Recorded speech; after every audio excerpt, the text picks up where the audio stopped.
ఇక్కడే పెట్టానే, ఏమైనట్టు? దేనికోసం ఎతుకుతున్నావు ఇందు? అది ఒక ఇంపార్టెంట్ వస్తువు. బ్లూటూత్ కోసమేనా?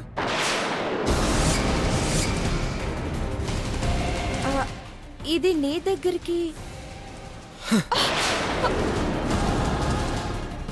ఆఫీస్ టేబుల్ కింద స్పీకర్ పెట్టి నేను అపర్ణ మాట్లాడుకుంటున్న మాటలు వినాలని సెట్ చేసావు కదూ? నాకేం తెలియదు బావా, నేనేం చేయలేదు. ఇదే మాట నా మీద ఒట్టేసి చెప్పగలవా? బావా, బావని కాబట్టే నువ్వు చేసిన తప్పుకి నీ మీద యాక్షన్ తీసుకోకుండా సైలెంట్ గా ఉన్నాను.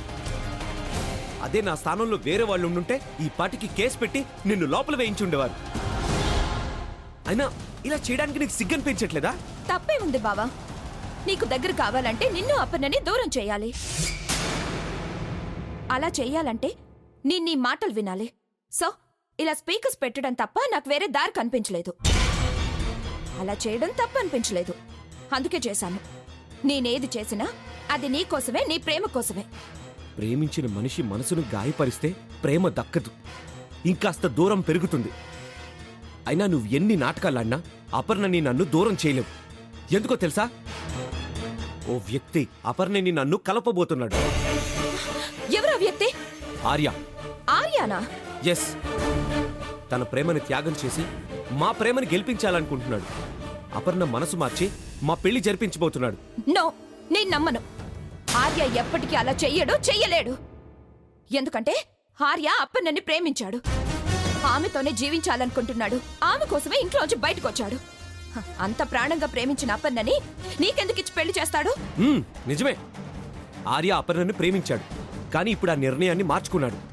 అపర్ణని నన్ను కలుపుతానని నాకు మాట కూడా ఇచ్చాడు. త్వరలోనే ఆ మాట నిలబెట్టుకోబోతున్నాడు. మీ ఇద్దరిని విడదీస్తానని చెప్పి, మీ ఇద్దరి మధ్య దూరం పెంచుతానని చెప్పి ఇప్పుడు మీ ఇద్దరిని కలపడం ఏంటి? నేను ఒప్పుకోను. పిచ్చిదాల్లా మాట్లాడుకో. అవతల వాడిని చూసి నేర్చుకో. నువ్వు నన్ను ప్రేమించినట్టే వాడు అపర్ణని ప్రేమించాడు.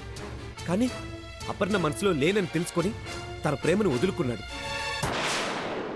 అలాగే నా మనసులో అపర్ణ ఉందని తెలుసుకొని నువ్వు కూడా నీ ప్రేమను వదులుకోవచ్చు కదా. నిజమైన ప్రేమ త్యాగాన్ని కోరుతుంది అంటారు. నా కోసం ఆ మాత్రం త్యాగం చేయలేవా? నాకంత పెద్ద మనసు లేదు బావా. నా ఒంట్లో ఊపిరుండగా నువ్వు మరొకరిని ఇష్టపడ్డం భరించలేను. నేను మరొకరిని ఊహించలేను, వాళ్ళతో తాళి కట్టించుకోలేను. నా ప్రాణం పోయినా నేను నిన్ను చేసుకోను. అపర్ణని తప్ప నా జీవితంలోకి మరొకరిని రానివ్వను. ఈ జన్మకు అపర్ణ మాత్రమే నా భార్య, ఇది ఫిక్స్. కాదని పిచ్చి పిచ్చి వేషాలు వేసావనుకో, పిచ్చి ఆసుపత్రిలో జాయిన్ చేస్తాను.